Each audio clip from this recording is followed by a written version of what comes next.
Welcome to this journey through one of the most disturbing cases recorded in the history of United States. Before we begin, I invite you to leave in the comments where you're watching from and the exact time you're listening to this narration. We're interested to know how far and at what times of day or night these documented accounts reach. The auction block at Johnson Square was unusually crowded that spring morning in 1846. Savannah's elite had gathered, parasols and handkerchiefs in hand, to shield themselves from both the Georgia heat and the stench of unwashed bodies. Elizabeth Mount stood apart from the crowd, her mourning dress a stark contrast against the white linen suits and colorful gowns around her. 6 months a widow, she had finally emerged from seclusion, not for social calls or church services, but for a more practical matter. The Mount Plantation, 7 miles outside Savannah proper, required working hands, and Elizabeth required someone strong enough to manage the tobacco fields her late husband had left in disarray. The auctioneer's voice carried across the square as he presented each lot, human bodies described in terms of muscle, teeth, and breeding potential. Elizabeth observed with clinical detachment, her gloved hands clutching a small leather notebook where she had been calculating figures since dawn. Her inheritance was substantial but not infinite, and every purchase required careful consideration. When Lot 17 was brought forward, a curious silence fell over the crowd. The man stood tall, shoulders squared despite the iron shackles that bound his wrists. His skin was darker than most, almost blue-black in the morning light, and unusual scars, thin, precise lines decorated his chest in patterns that seemed intentional rather than the result of punishment. But it was his eyes that caused the murmurs among the crowd. They were a startling amber color, and unlike the downcast gaze of the others before him, this man looked directly ahead, his expression neither defiant nor submissive, but unnervingly aware. Next we have a prime field hand, answers to Isaiah, age approximately 30 years, called the auctioneer, his voice slightly less enthusiastic than before. Strong back, good teeth, no visible ailments, trained in tobacco cultivation. The auctioneer paused, then added with unusual candor, previous owner, deceased, sold as part of estate liquidation. Elizabeth noticed how the gathered men shifted uncomfortably, how their wives whispered behind fans. No one raised a paddle when the bidding opened. The auctioneer called again, lowering the starting price. Still no response. Elizabeth studied the man called Isaiah more carefully. His posture suggested strength, exactly what her neglected fields required. His demeanor suggested intelligence, a valuable trait if properly directed. $200, Elizabeth called out, her voice clear and steady. The auctioneer looked relieved. 200 from Mrs. Mount. Do I hear 250? The silence that followed was telling. No competing bids. The other buyers avoided looking at both Elizabeth and the slave on the block. Going once, twice, sold to Mrs. Elizabeth Mount for $200. Only as she approached to complete the paperwork did she hear the whispered warning from Mrs. Harrington, the banker's wife. You should know, Lizzie, that's the 3rd time he's been sold in 2 years. Each previous master met with unfortunate circumstances. Elizabeth merely smiled. I appreciate your concern, Margaret, but I'm not one for superstition. Besides, at that price, he was quite the bargain. What Elizabeth Mount couldn't possibly know as she signed the bill of sale was that she had just made the most catastrophic decision of her privileged life. The papers identifying Isaiah Boon as her property would later be found in the investigations of 1848, becoming part of the public record that documented what locals came to call the Mount Plantation incident. The carriage ride to Mount Plantation was conducted in silence. Elizabeth sat upright, her back never touching the cushioned seat, while Isaiah rode on the rear platform, his newly purchased body swaying with the vehicle's motion over rutted dirt roads. The plantation house appeared on the horizon, a once grand Georgian structure with imposing columns and wide verandas. But 6 months of minimal care had left the white paint peeling and the gardens overgrown. Even from a distance, the tobacco field showed signs of neglect. As they approached, Elizabeth spoke without turning her head. "My husband, Colonel Mount, passed in November. The overseer left shortly after, taking 3 of our best hands with him. The remaining slaves are mostly house servants or too old for field work." Her tone was matter of fact, as though discussing the weather rather than the upheaval of human lives. "You come with experience in tobacco. You will be responsible for the fields and the 4 field hands we still have. You will report directly to me, not to the house slaves." Isaiah's response was a single nod, visible to Elizabeth only in her peripheral vision. She continued, "You'll be housed in the cabin by the northern field edge. It's separate from the others. Previous occupant was the former overseer. I'll expect work to begin at dawn tomorrow." When the carriage stopped before the main house, Elizabeth descended without assistance. "Malachi will show you to your quarters and provide you with necessary items," she said, gesturing to an elderly black man who had appeared from around the side of the house. "I expect you at the main house at 7:00 to discuss the condition of the fields." That evening, as recorded in Elizabeth Mount's diary, later recovered from a floorboard cavity during the investigation, she wrote, "Acquired new field hand today. Isaiah, approximately 30, unusual in appearance, but promising in capability, paid significantly under market value, which raises some concern as to his character or health, though he appears sound in body. Margaret Harrington attempted to dissuade me with ghost stories about his previous owners, but such provincial superstition is beneath consideration. Tomorrow we shall see if my investment proves worthwhile."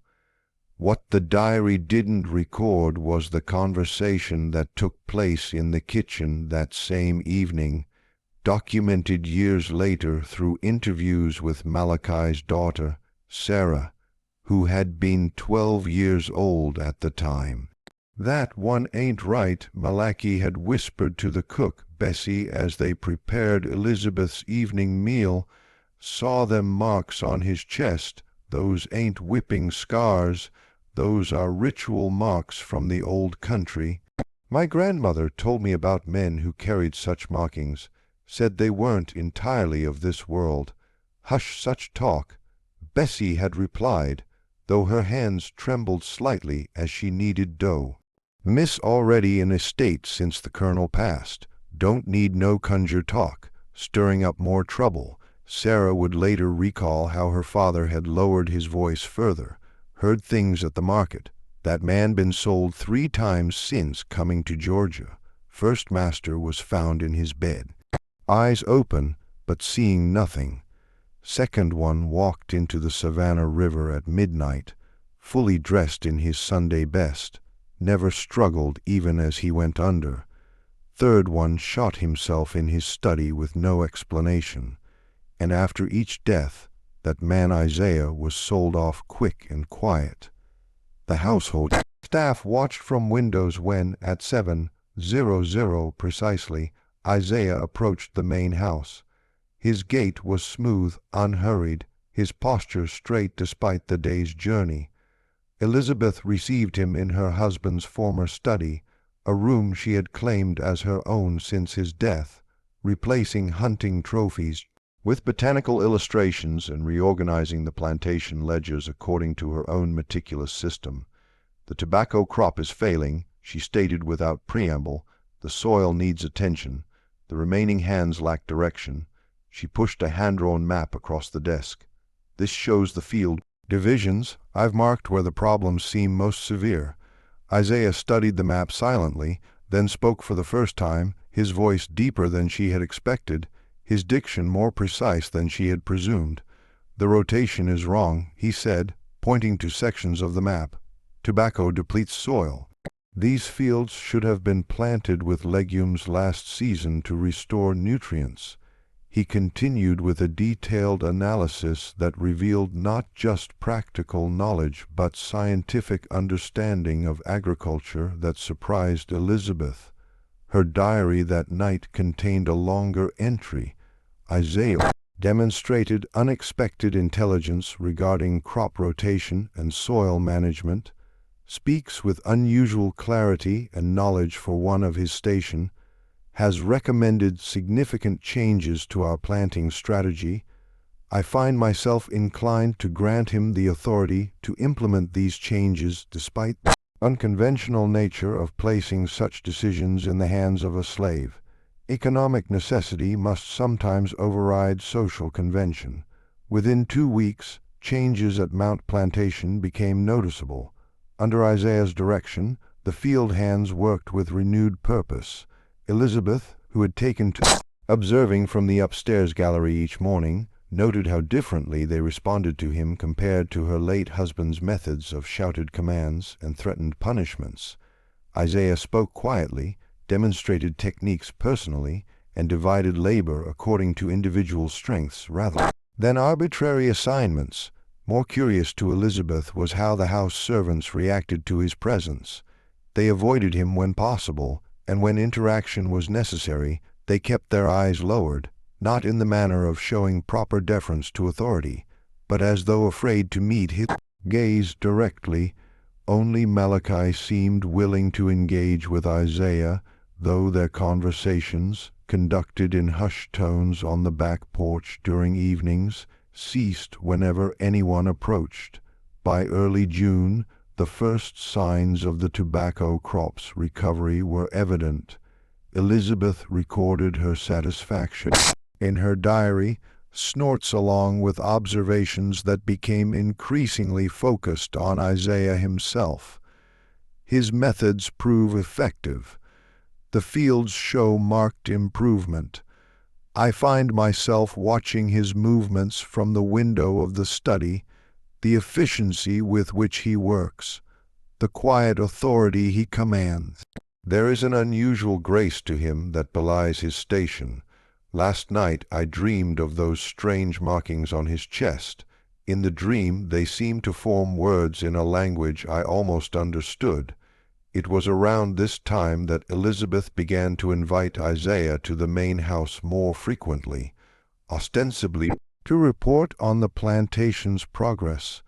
These meetings, initially conducted in the formal setting of the study, with the door open, as propriety demanded, gradually shifted to the more intimate space of the conservatory Elizabeth had established in the east wing, a room filled with exotic plants her husband had considered a frivolous waste of space.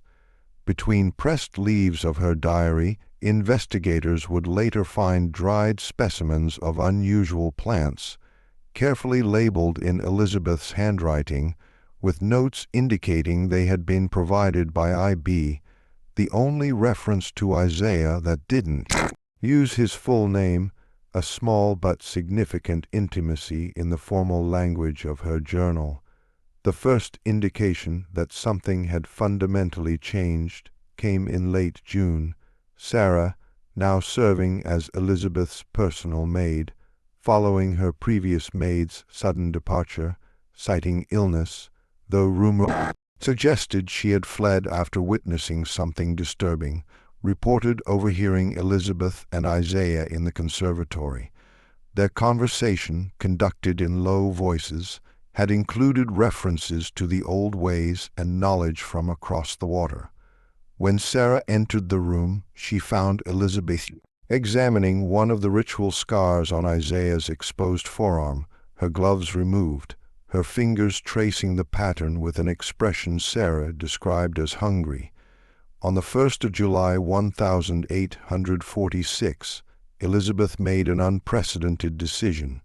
She recorded it dispassionately in her ledger, relieved Malachi of his duties as head of household staff, position reassigned to Isaiah, who will maintain oversight of field operations while assuming responsibility for domestic affairs.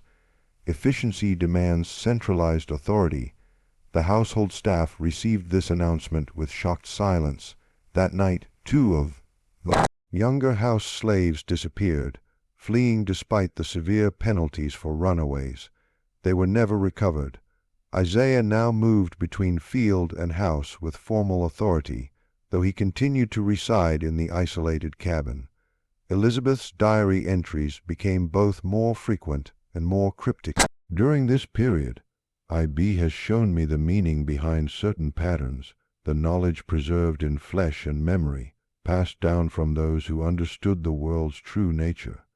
The colonel never suspected what power lay dormant in this land, power that requires only the proper direction to manifest, and later we have begun preparations. The soil must be prepared just as minds must be prepared. IB says, I have natural aptitude. My hands no longer tremble when drawing the symbols. By August, Mount Plantation had become increasingly isolated from neighboring estates. Elizabeth declined all invitations, cited illness when visitors called, and conducted business through written correspondence rather than personal meetings. Deliveries were left at the property gates rather than brought to the house as before. The tobacco crop flourished with unnatural vigor. Plants grew to heights that caused comment among the few outsiders who observed them from the road. The vibrant green of the leaves seemed almost luminous in certain lights, particularly at dusk. A sickly sweet scent hung over the plantation, noticeable from half a mile away.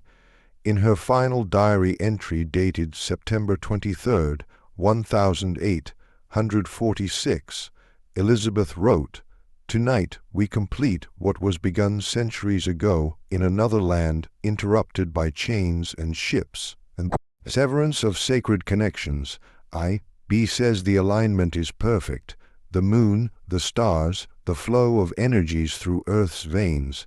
What the colonel sought to dominate through brutality, I have cultivated through understanding that tobacco has absorbed what was offered. When burned, it will open the pathway. The events of that night were pieced together much later, primarily through the reluctant testimony of Sarah, who had hidden in a linen closet after delivering evening tea to Elizabeth's room. From her concealed position, she observed Elizabeth and Isaiah walking together toward the main tobacco field. Elizabeth, now dressed in a simple white shift rather than her usual formal attire, her hair loose around her shoulders. They carried a brass bowl that gleamed in the moonlight. What happened in the field remained mostly conjecture, as Sarah did not follow them outside. She reported hearing chanting that made the air feel wrong and seeing flashes of blue light from the direction of the tobacco field. Shortly before midnight, every dog within miles began howling simultaneously. The household staff, already uneasy, barricaded themselves in the kitchen. At dawn, when no orders came from the main house, Malek finally ventured out to investigate. He found the tobacco field transformed. Plants withered and blackened as though struck by impossible frost in the Georgia summer. The soil beneath them stained dark. Of Elizabeth and Isaiah, there was no immediate sign. It was only after authorities were finally summoned by a delivery man who reported no response at the plantation for 3 days that a proper search was conducted. Elizabeth Mount was discovered in the cellar of the main house, sitting in a chair with her diary open in her lap. According to official reports, she was alive but unresponsive, her eyes open but perceiving nothing, her body maintaining basic functions, but her mind apparently absent. She did not react to stimuli, spoke no words, and recognized no one. The examining physician noted in his report that her pulse is steady, her breathing regular, but the essential quality of personhood seems to have been extracted. Isaiah Boon was never found. In the subsequent investigation, several disturbing details emerged. The tobacco crop, despite its blighted appearance, was harvested by order of Elizabeth's cousin and heir, who arrived from Charleston to manage the estate. Against local advice, he sold the tobacco to markets in Savannah and beyond. In the months that followed, physicians in Georgia, South Carolina, and as far north as Virginia reported cases of unusual delirium among those known to smoke Mount Plantation tobacco. Symptoms included vivid hallucinations, speaking in unknown languages, and in several documented cases, individuals claiming to be someone else entirely, someone with memories of the old country across the water. Elizabeth Mount remained institutionalized until her death 17 years later in 1863, during the height of the Civil War. She never spoke again, though nurses reported that in her final years she would sometimes trace patterns on her arms that resembled the ritual scars witnesses had described on Isaiah. The Mount Plantation itself was abandoned after 1850 when a fire of undetermined origin destroyed the main house. The land remained uncultivated, with locals refusing to work the soil. Maps from 1868 show the area simply marked as unsuitable for agriculture. In 1922, when the Georgia Historical Society attempted to document the case as part of a larger study of unusual events in Savannah's history, they discovered that most official records had been expugned or altered. The diary pages quoted in this account were preserved only because the original investigator, Sheriff William Harrington, husband of the same Margaret Harrington, who had warned Elizabeth at the auction, had privately copied sections before the originals mysteriously disappeared from evidence storage. Perhaps most unsettling is the account from 1967, when construction began on a housing development on land that once formed part of Mount Plantation. During excavation, workers uncovered a sealed ceramic jar containing soil that was described as unusually dark and oily. Within days, 3 workers developed an identical marking on their forearms, thin, precise scars in patterns that one supervisor who had spent time in West Africa with the Peace Corps identified as resembling Adinkra symbols used by certain tribes in Ghana. The housing project was never completed. The land remains vacant to this day. Periodically, reports emerge from the area of a tall figure seen walking the perimeter at dusk, a dark-skinned man in outdated clothing who vanishes when approached. And even more troubling are the occasional accounts of a woman in white who appears at the property's edge, her eyes open but unseeing, her mouth moving as though speaking words only she can hear. The most recent documented sighting occurred in 1968, when a graduate student researching the history of slavery in coastal Georgia attempted to camp on the former plantation grounds. He was found the next morning by highway patrol wandering along Route 17, disoriented and feverish, before being sedated at Savannah Memorial Hospital. He repeatedly told doctors that she's still looking for him, and that the tobacco remembers what it was fed. To this day, certain older residents of Chatham County refuse to discuss Mount Plantation. When pressed, they offer only the same warning: some bargains cost more than the price paid at auction, and some knowledge once obtained cannot be unlearned. In the archives of the Georgia Historical Society, a single page remains from Elizabeth Mount's diary, overlooked during the apparent purge of records. It contains just one line written in hand, writing notably different from her usual precise script. "He is not in me, I am in him. The vessel changes, but the essence remains. The case remains officially unsolved.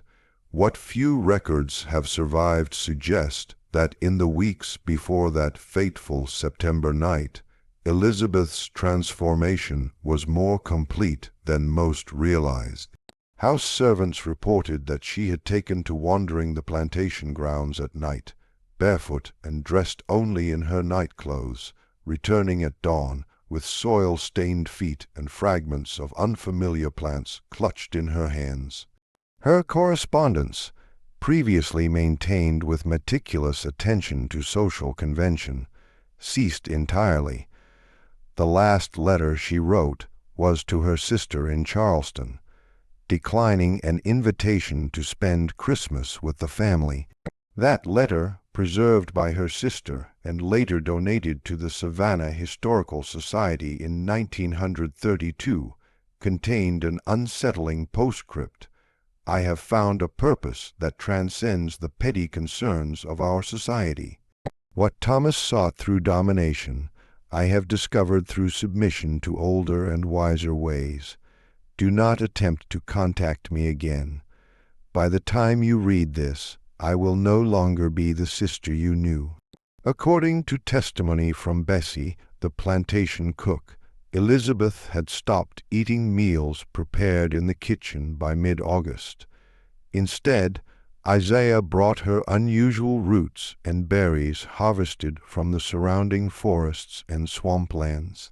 Bessie recalled seeing a clay pot perpetually simmering in Elizabeth's private quarters, producing a steam that smelled like the breath of something that feeds on decay. When Bessie attempted to dispose of the mixture during cleaning, she found her hands covered in a rash that left permanent discoloration on her skin. Perhaps most disturbing were the changes in the land itself.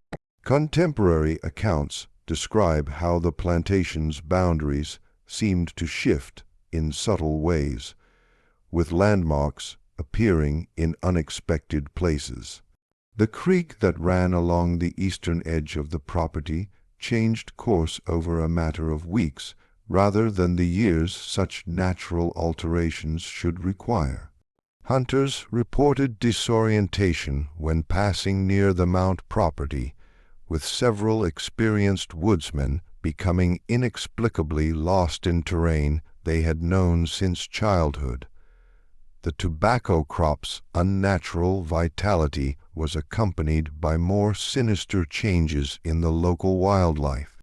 Birds were found dead around the fields, their bodies contorted and eyes clouded white. Several farm animals from neighboring properties went missing, only to be discovered weeks later on Mount land, alive but behaving strangely, refusing food, standing motionless for hours, or making sounds that their owners described as almost like human speech, but in no language I ever heard. By early September, the remaining house slaves worked in a state of constant fear. Sarah later testified that they had taken to wearing small pouches of salt and iron nails around their necks, protective charms passed down from African traditions that predated their enslavement. Malachi insisted that no one venture out alone after sunset, and windows were lined with dried herbs believed to ward off malevolent influences. It was during this period that Elizabeth began the most disturbing practice of all, one documented only in Malachi's deathbed confession to his daughter in 1871, long after he had escaped north during the chaos of the Civil War. According to his account, Elizabeth had begun collecting blood from the household members, a few drops at a time, extracted during their sleep with such skill that most never realized it had happened. The blood was apparently added to the soil around certain tobacco plants that had been specially marked with symbols carved into their stems. Those plants grew taller than a man. Malachi had whispered to Sarah. Their leaves were veined with red, and when the wind blew through them, they sounded like whispered names. The investigation conducted after Elizabeth was found in her catalic state was notably brief and superficial. Modern scholars reviewing what documentation remains have noted several suspicious elements. The lead investigator was a cousin of Colonel Mount's business partner. Several witness statements appear to have been altered after initial recording, and the medical examiner who evaluated Elizabeth was later committed to an asylum himself, reportedly after becoming obsessed with recreating the conditions that had caused her condition. One of the few forthright assessments came from Dr. Jonathan Merritt, a physician with the Georgia State Hospital, who examined Elizabeth in 1858, 12 years after the incident. His report, marked confidential and discovered only when his personal papers were donated to the Medical College of Georgia in 1924, stated, "Mrs. Mount presents the most extraordinary case of consciousness displacement I have encountered in 30 years of medical practice. While her body lives, her essential self appears entirely absent. More disturbing is the occasional impression that something else occupies the vacant space where her mind once resided, something that watches from behind her eyes with calculated patience, waiting for an opportunity. The fate of Isaiah Boon remains the central mystery of the Mount Plantation incident. No body was ever recovered, and no sightings were reliably documented after that September night. However, in the decades that followed, reports emerged from port cities along the eastern seaboard, Charleston, Norfolk, Baltimore, even as far north as Boston, of a charismatic preacher who appeared suddenly among the free black communities, conducted ceremonies that blended Christian symbolism with older African traditions, and disappeared just as unexpectedly, often following incidents of unexplained deaths, or disappearances among prominent white citizens. Descriptions of this figure varied, but certain elements remained consistent: unusually dark skin, amber eyes, and ritual scarification visible when he rolled up his sleeves during particularly intense sermons. Most accounts mentioned his extraordinary eloquence and his message, which centered not on heavenly salvation, but on reclaiming power through connection to ancestral knowledge. In 1861, a Baltimore police report documented the arrest of a man matching this description on charges of inciting unrest. The suspect was detained overnight, but found missing from his locked cell the following morning. The officer on duty reported smelling tobacco smoke just before discovering the empty cell, though no one had entered the detention area and no smoking materials were permitted inside. A more verifiable connection emerged in 1878, when a small leather-bound book was discovered during renovations to a former boarding house in Philadelphia that had served as a station on the Underground Railroad. The book contained detailed botanical illustrations and notes on the preparation of various plant compounds, many native to West Africa rather than North America. Interspersed with these practical instructions were philosophical passages about the nature of consciousness, the permeability of boundaries between mind and body, and the concept of spiritual transference. The final page bore a single inscription, Ib, from the soil of Mount, now free in all ways. That matter, handwriting analysis conducted by the University of Pennsylvania in 1943 confirmed that certain marginal notes in the book matched samples of Elizabeth Mount's handwriting from her confirmed correspondence, while the main text was written by an unidentified hand. The tobacco harvested from Mount Plantation in the autumn of 1008, 146 has its own disturbing legacy. Despite its blighted appearance, it was sold through normal commercial channels, primarily to markets in Savannah, Charleston, and Richmond. By spring of 1847, physicians throughout the region were documenting cases of what one doctor termed tobacco madness, a condition affecting primarily wealthy white men who could afford the premium tobacco that Mount Plantation had once been known for producing. Symptoms progressed through distinct stages. First, unusually vivid dreams featuring unfamiliar landscapes. Then, spontaneous utterances in languages the afflicted had never studied. And finally, periods of complete personality transformation, during which victims claimed to be specific other people, often describing in detail lives lived in West African villages before capture and enslavement. These episodes initially lasted only minutes, but gradually extended to hours, and in severe cases became permanent. One particularly well-documented case involved Judge William Harrington of Savannah, husband of the same Margaret Harrington, who had warned Elizabeth at the slave auction after smoking Mount tobacco during an evening gathering in April 1008, 147. He excused himself, complaining of dizziness. When he returned to the parlor 30 minutes later, he addressed his guests in an unknown language. When they failed to respond, he switched to heavily accented English, identifying himself as Casey Adu, a warrior of the Ashanti people who had been captured in 1798 and brought to Georgia on a ship called the Mercy. The judge's knowledge of historical details he could not possibly have known, subsequently verified through shipping records, caused considerable consternation. More alarming was his absolute conviction that he was this other person, with no recognition of his actual identity or family. This transformation persisted for 3 days before he collapsed, awakening with no memory of the episode, but exhibiting a marked aversion to tobacco in any form. By summer of 1847, authorities had made the connection between these cases and Mount Plantation tobacco. The remaining stock was ordered destroyed, though rumors persisted that certain quantities had been secreted away by individuals who had witnessed its effects and seen potential for its use. A physician named Dr.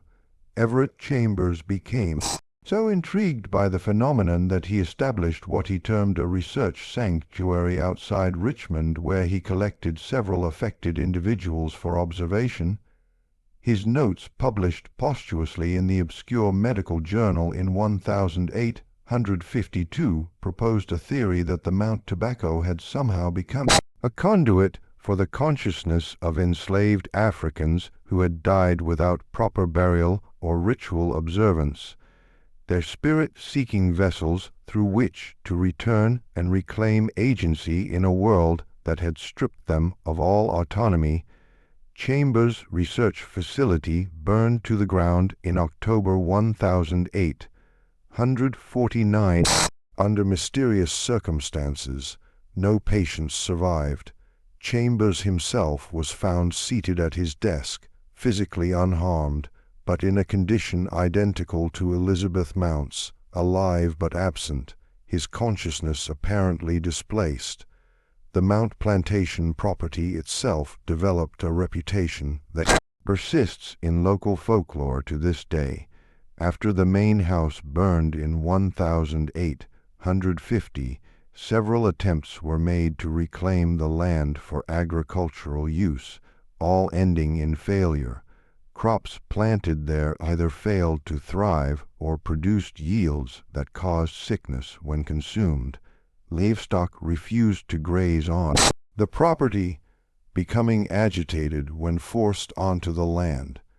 In 1893, a northern industrialist purchased the property at a fraction of its potential value, intending to construct a textile mill on the site. Excavation for the foundation uncovered a circular stone structure that predated Plantation, determined by archaeologists to be of both African and Native American design, suggesting a cultural exchange that historians had not previously documented in the region.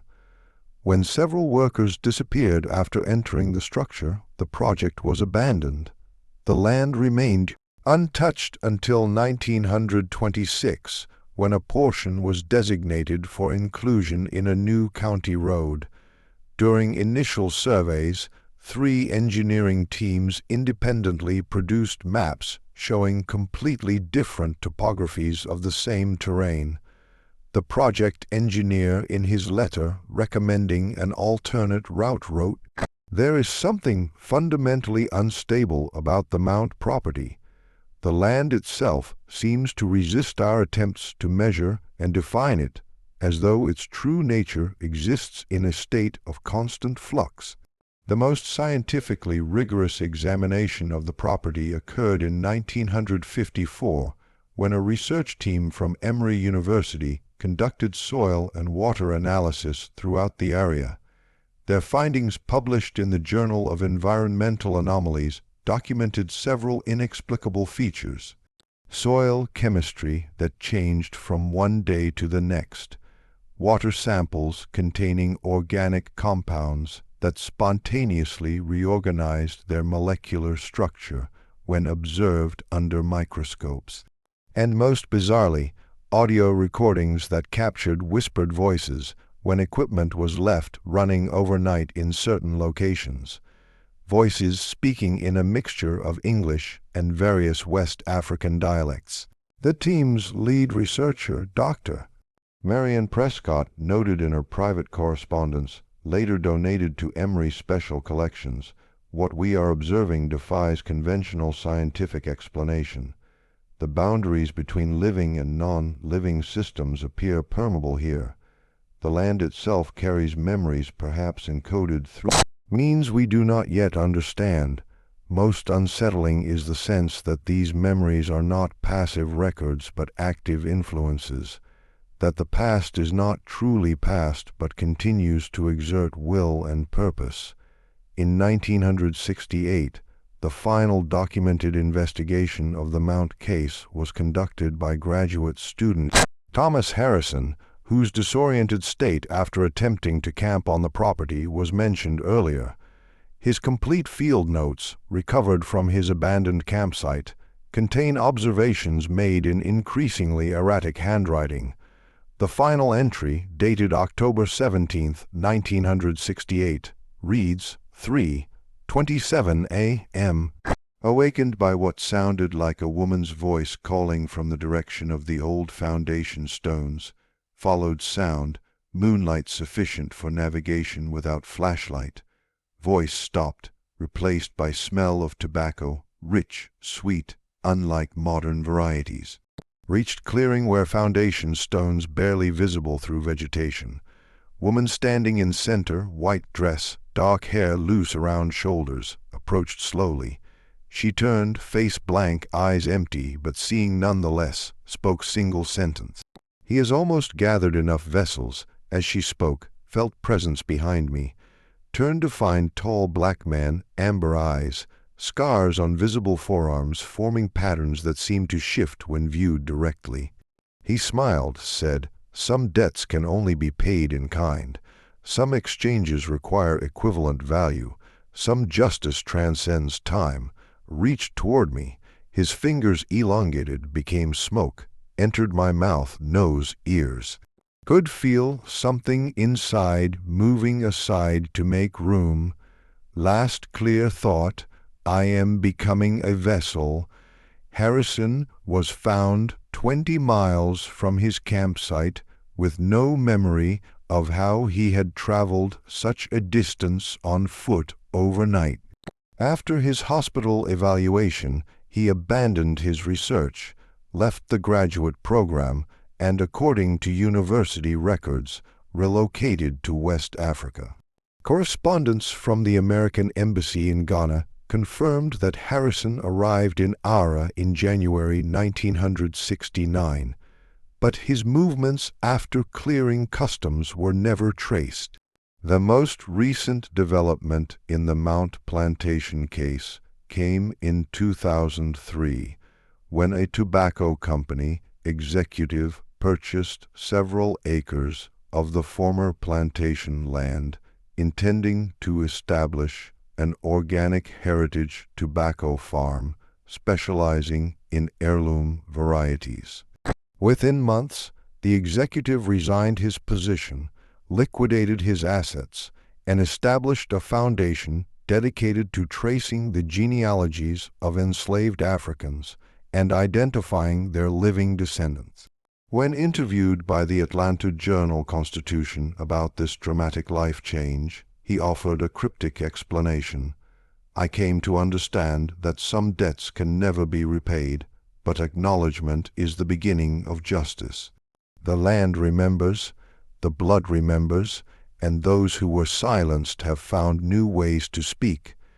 The foundation he established has to date helped more than 3,000 African Indian families trace their ancestry to specific individuals who were enslaved in the American South. Each time a connection is confirmed, the foundation plants a tree on the border of what was once Mount Plantation, each one marked with a small ceramic plaque bearing a name, and under it the words remembered, reclaimed, returned.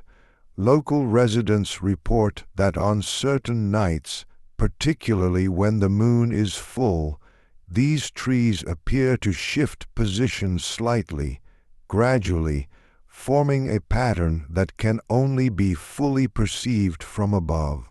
Satellite imagery captured in 2019 reveals that the trees now form a distinctive shape, one that anthropologists have identified as an Adinkra symbol from Ghana, meaning return and get it, a symbol associated with the reclamation of stolen power. As for Elizabeth Mount, her physical form remained institutionalized until her death in 1863. Hospital records indicate that in her final year she began to produce drawings, hundreds of them created with whatever material she could access. These drawings, preserved in the Georgia State Hospital archives, consistently depict the same image: a tall man with ritual scars standing in a field of tobacco, his form partially dissolved into smoke that flows into the mouths and noses of multiple smaller figures surrounding him. Her death certificate lists the cause as general system failure, but the attending physician noted an unusual detail. At the moment of death, her eyes, vacant for 17 years, suddenly focused, and she spoke her only recorded word since being found in 1846. The exchange is complete, the debt paid, the justice begun. Isaiah Boon's ultimate fate remains undocumented in any official capacity.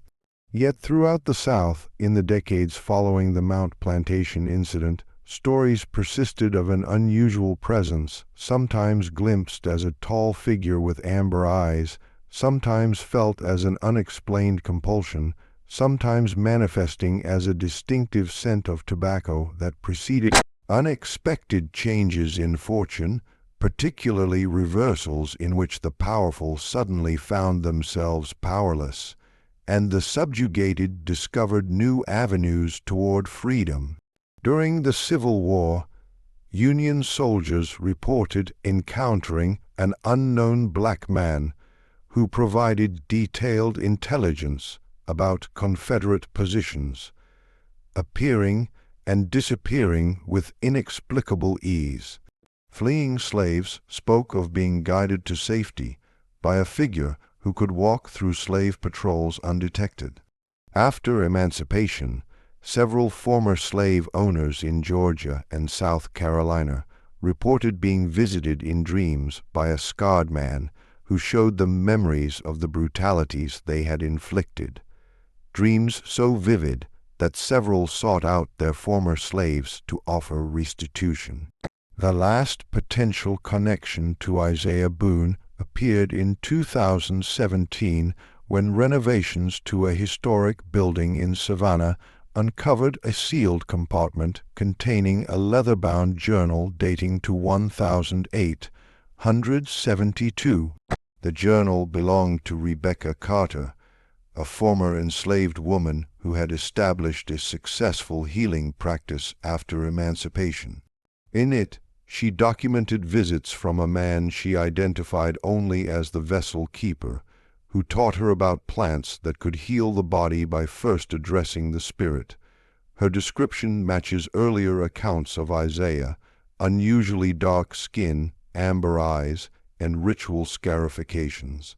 She noted that he appeared physically unchanged despite the passage of decades, and that tobacco plants grew wherever he stayed for more than a night, even in soil that should not have supported them.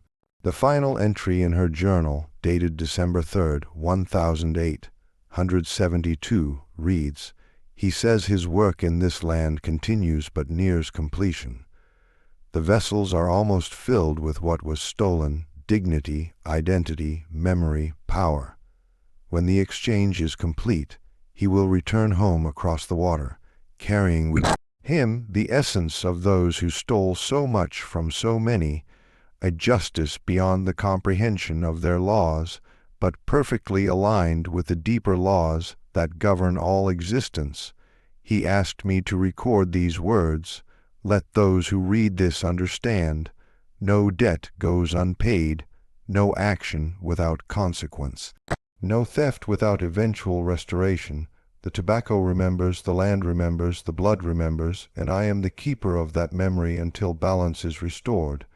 Rebecca Carter's building now houses a museum dedicated to the history of African American healing traditions in the South. Visitors frequently report unexplainable phenomena: the scent of tobacco where none is present, whispered voices in empty rooms, and most commonly unusually vivid dreams of lives they never lived in places they've never been. The Mount Plantation land remains vacant, marked on modern maps simply as protected wetlands. Development proposals are regularly submitted and just as regularly withdrawn after initial surveys produce contradictory or impossible results. The trees planted by the foundation continue to grow in their meaningful pattern, visible only from above, and occasionally, even now, residents of Chatham County report seeing two figures walking the perimeter of the old plantation boundaries at dusk: a woman in white with empty eyes and a tall man with amber eyes and ritual scars, their forms sometimes solid, sometimes dissolving into smoke that drifts toward the horizon, carrying with it the rich, sweet scent of tobacco and the whispered names of those still waiting to be remembered.